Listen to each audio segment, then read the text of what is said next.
नमस्कार दोस्तों, नमः शिवाय। जीवन ज्योति चैनल में आप सभी का हार्दिक स्वागत करती हूँ। मैं सपना शुक्ला। दोस्तों, आज की वीडियो आप सभी लोगों के लिए बहुत ही खास होने वाली है। दोस्तों, आज की वीडियो में आप सभी लोग जानेंगे कि वट सावित्री व्रत में क्या हम नई साड़ी ही हर बार पहने या फिर पहनी हुई साड़ी भी पहन सकते हैं। दूसरी बात, आप लोग जानेंगे कि पहली बार जो हमारी बहनें व्रत रख रही हैं वो मायके की तरफ की सामग्री और साड़ी वस्त्र का इस्तेमाल करें या फिर ससुराल के तरफ की साड़ी पहने। ये बात हो गई।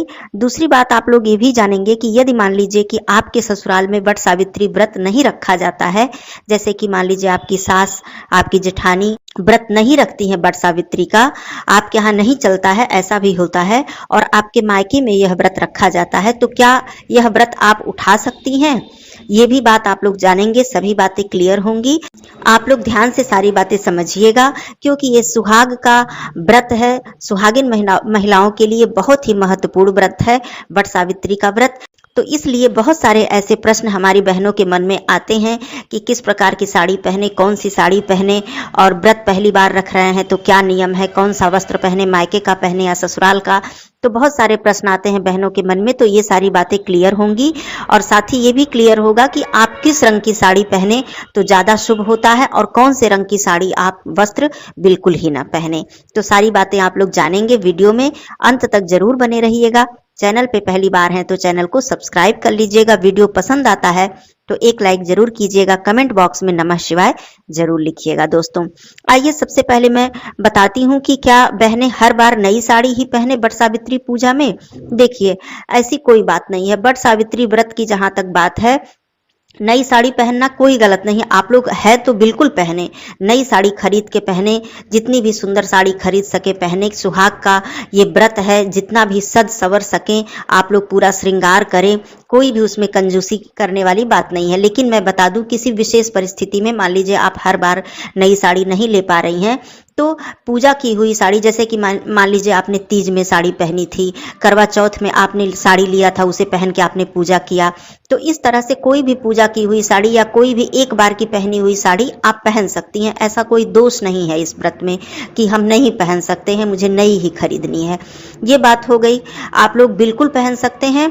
एक बार का पहना हुआ, 2 बार का पहना हुआ, 3 बार का बिल्कुल पहन सकते हैं। हाँ, बिल्कुल पुरानी साड़ी ना हो, साड़ी नई हो, आप लोग पहन सकते हैं। और नई ले लीजिए तो और भी अच्छी बात है।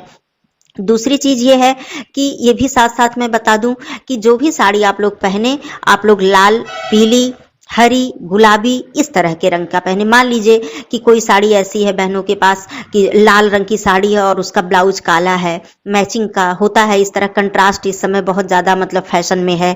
तो इस तरह के ब्लाउज होते हैं। जो डार्क नीला कलर होता है वो भी पूजा में मना किया जाता है। तो मैचिंग के लिए आप लोग ऐसा वस्त्र बिल्कुल ना पहने, क्योंकि ये सुहाग का व्रत है। सुहागन महिलाएं इसको रखती हैं। और जहां तक सुहाग की सामग्री की बात करूं तो उसमें काले वस्त्र का प्रयोग नहीं किया जाता है। तो आप लोग मैचिंग के लिए भी इस तरह के वस्त्र का प्रयोग मत कीजिएगा। सुहाग की पूजा है, आप लोग पूरी तरह से रंग बिरंगे कपड़े पहनिएगा। गाढ़े नीले और काले कलर के कपड़े आप बिल्कुल मत पहनिएगा। तो ये बात हो गई क्लियर। दूसरी बात मैं बताऊं कि जैसे मान लीजिए जो हमारी बहनें पहली बार व्रत रख रही हैं, तो क्या वो मायके की तरफ की साड़ी और सारी सामग्री रहे या ससुराल की तरफ की, तो इसमें कोई बात नहीं है। मायके से पहली बार जब बहनें व्रत रखती हैं तो मायके से सारी सामग्री आती है, श्रृंगार की सामग्री, वस्त्र वगैरह, जिसकी जो क्षमता होती है, जिसकी जो इच्छा होती है। मायके वाले तो हमेशा ही देते हैं अपनी बेटी बहन को, जो भी उनके पास होता है उस अपनी क्षमता से ज्यादा ही देते हैं।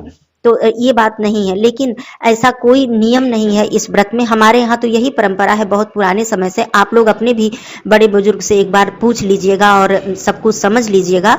लेकिन ऐसी परंपरा नहीं है कि पहली बार व्रत में आप लोग मायके की ही तरफ की साड़ी पहने। मान लीजिए वहां से सारी सामग्री आई है तो आप दान कर सकती हैं, वो सारी सामग्री आप दान कर दीजिए। वस्त्र है वो भी दान कर सकती हैं। लेकिन जहां तक साड़ी की बात है, आप चाहें तो पहन सकती हैं, दोष भी नहीं है। लेकिन जो ससुराल के तरफ का सबसे शुभ होता है, हमारे यहाँ ये परंपरा है कि मान लीजिए आपकी नई नई शादी हुई है, पहली बार आप व्रत रख रही हैं, दूसरी बार, तो आप जो शादी की साड़ी है, जैसे जो पहन के शादी हुई है आपकी, या फिर जो पहन के विदाई हुई है आपकी, या डाल की जो साड़ियां जाती हैं ससुराल की तरफ से, वो साड़ियां, ये सब साड़ियां पहनना बहुत शुभ होता है। हमारे यहाँ मायके में भी, ससुराल में भी ये बताया जाता है कि जब भी कोई सुहाग का त्योहार पड़े, जैसे सोमवती अमावस्या, तीज, करवा चौथ या बट सावित्री, तो इसमें जो डाल की साड़ियाँ होती हैं इसे पहनना बहुत ही शुभ होता है।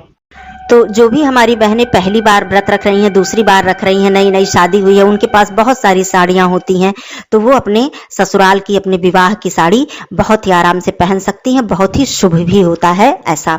और आप लोग चाहें तो मायके का भी पहन सकती हैं। दूसरी चीज़, सबसे इम्पॉर्टेंट बात, ऐसे ऐसे प्रश्न बहुत सारे हमारी बहनों के मन में आते हैं कि मान लीजिए आपके ससुराल में यह व्रत नहीं रखा जाता है, कहा जाता है कहीं कहीं कि हमारे यहाँ ये व्रत नहीं सहता है, तो ऐसा भी होता है और आपकी इच्छा है व्रत रखने की, आपके मायके में रखा जाता है, तो मैं एक बात बहुत ही पूर्ण विश्वास के साथ बता रही हूँ, गारंटी के साथ, क्योंकि हमारे यहाँ ऐसा हुआ है, इसलिए मैं और भी विश्वास के साथ ये बात बता रही हूँ। मान लीजिए आपके मायके में रखा जा रहा है या फिर आपकी ननद के यहाँ रखा जा रहा है और आप रखना चाह रही हैं, तो इसमें कोई दोष नहीं है। पहली बात तो इस विषय में आप अपने बड़े बुजुर्ग, अपने सास से, अपनी जेठानी से, अपने घर के जो ससुराल के बड़ी महिलाएं हैं, बुजुर्ग महिलाएं, उनसे भी पूछ लीजिएगा। लेकिन हमारे यहाँ ऐसा हुआ है, इसलिए मैं इसे पूर्ण विश्वास के साथ बता रही हूँ। हमारे यहाँ खुद जो हमारी बुआ सास हैं, वो ससुराल में उनके यहाँ ये व्रत नहीं रखा जाता था और काफी सालों से उन्होंने ये व्रत नहीं रखा, लेकिन उनकी बहुत इच्छा थी इस व्रत को रखने का, तो वो अपने मायके की तरफ से इस व्रत को उठा लिया उन्होंने और आज वो रख रही हैं व्रत। और बाद में उनकी जो बहू, देवरानी, सभी लोगों ने इस व्रत को फिर उठा लिया और इस व्रत को रख रही हैं। तो ऐसा कोई दोष नहीं है, आपके ससुराल में नहीं रखा जाता है और आपकी इच्छा है रखने की, क्योंकि बहुत ही सुंदर व्रत है, बहुत ही श्रेष्ठ व्रत है, तो इच्छा है तो आप अपने मायके की तरफ से, बस नियम ये है कि आप जब पहली बार व्रत उठाएंगे तो अपने ससुराल की कोई भी सामग्री उसमें प्रयोग में आप नहीं लाएंगे। आप अपने मायके जाकर या फिर मायके की सारी सामग्री, चाहे दान की हो, चाहे वो पूजन की सामग्री हो, या फिर जो आप वस्त्र पहन रही हैं वो हो, सब कुछ अपने मायके से आप लेकर पहली बार व्रत उठा सकती हैं। यदि जाकर मायके में आप उठा लें तो ये और भी अच्छी बात है। कहने का मतलब, माता पक्ष से कोई भी कार्य, जैसे बेटी है ससुराल और मायका, तो ससुराल के नियम को भी लेके चल सकती हैं और माता पक्ष की तरफ के नियम को आप यदि शुरू करेंगी तो उसको भी आप लोग लेकर चल सकती हैं। ऐसा हमारे घर में हुआ है और बहुत ही शुभ इसका परिणाम भी हुआ है, कोई गलत ऐसा नहीं है। तो इसलिए मैं इसको बता रही हूँ, जो भी बहनें मेरी यदि चाहें व्रत रखना तो माता पक्ष की तरफ से अर्थात मायके की तरफ से भी इस व्रत को उठा सकती हैं। हमारी बुआ ने स्वयं जीवित पुत्री का व्रत उनके ससुराल में नहीं रखा जाता था और उन्होंने मायके के तरफ से हमारी दादी के यहाँ आके, दादी के पास आके उन्होंने इस व्रत को शुरू किया और पूरे जीवन भर उन्होंने इस व्रत को रखा, जबकि उनकी सास इस व्रत को नहीं रखती थी। तो ऐसा हमने देखा है, तो इसलिए इसके बारे में मैं पूरी तरह से बिल्कुल विश्वास है मुझे और कोई भी इसमें दुविधा वाली बात नहीं है। तो आप लोग मायके से भी उठा सकती हैं। दूसरी बात, जो साड़ी वाली बात थी कि कहाँ की पहनी जाए, तो वो भी आप लोग पहन सकती हैं, मायके या ससुराल की, लेकिन ससुराल की पहनना बहुत ही शुभ फलदायी होता है।